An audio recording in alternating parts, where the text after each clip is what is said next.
ngejelasin tentang benda-benda peninggalan orang Batak. Apa aja sih? Keberhasilan maupun kekayaan yang kita miliki tidak berarti apabila kita lupa akan latar belakang kita. Budaya adalah salah satunya yang tidak bisa terlepas dari kehidupan kita loh.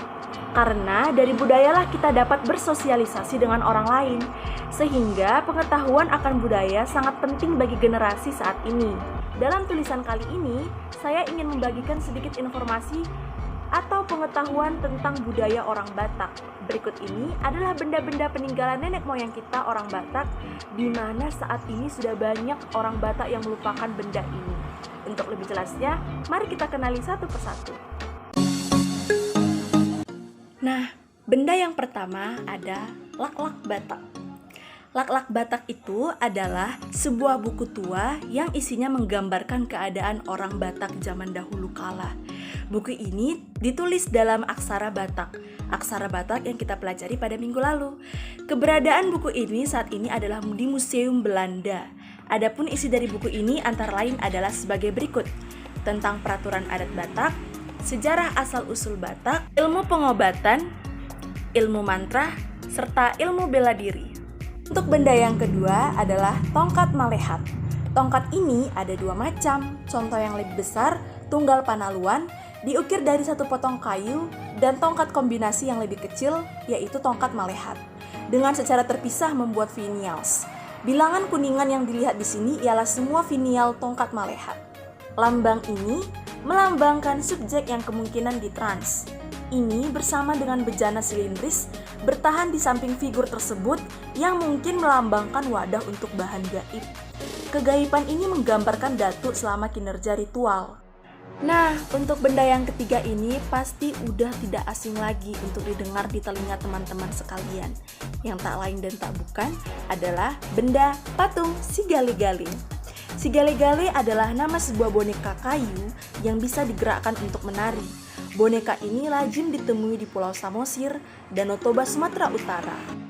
Konon, si Gale-Gale ini adalah anak bangsawan atau katakanlah raja di Pulau Samosir. Namun kemudian meninggal dan orang tuanya tak rela dengan kepergian anaknya tersebut. Maka untuk menghibur diri, mereka membuat replika anaknya tersebut. Boneka kayu itu dibuat dengan sedemikian rupa sehingga bisa digerakkan dari belakang oleh seseorang. Gerakan itu terjadi karena bagian lengan dan kepala dihubungkan dengan tali tersembunyi. Konon pada masa dulu kala, jumlah tali yang menggerakkan si Gale-Gale itu sama dengan jumlah urat yang ada di tangan manusia. Menarik bukan? Yang keempat, Pustaha Mantra. Pustaha ini berisi naskah pustaha mantra dan racikan obat juga loh. Ditoreh dengan huruf Batak kuno. Pada permukaan tulang, di dalamnya tercatat mantra-mantra dalam aksara Batak untuk ilmu pengobatan dan mantra hadatuwon atau dukun. Yang kelima, Pustaha Batak. Pustaha Batak ini terbuat dari bambu.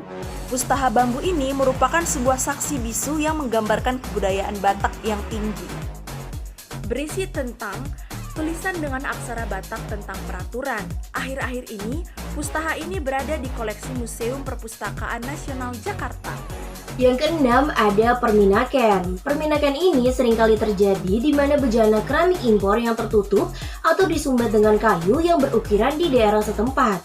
Wadah seperti itu terutama dipergunakan untuk bertanam pupuk, bahan gaib yang sangat kuat.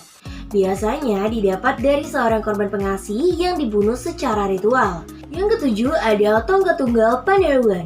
Tongkat tunggal panaluan ini adalah tongkat sakti si Raja Batak yang diukir dari kejadian yang sebenarnya, yang merupakan kesatuan kesaktian benua atas, benua tengah, dan benua bawah. Dipegang oleh ketua adat dan dipergunakan pada saat adanya acara besar, seperti Mabuka Huta dan acara Horjabius. Yang kedelapan ada ukiran kayu. Ukiran kayu adalah ukiran yang bertunas berbentuk geometris yang ditaburkan. Ukiran kayu merupakan lambang yang dipakai kepala atau bilangan makhluk sejati atau luar biasa yang diukir di putaran.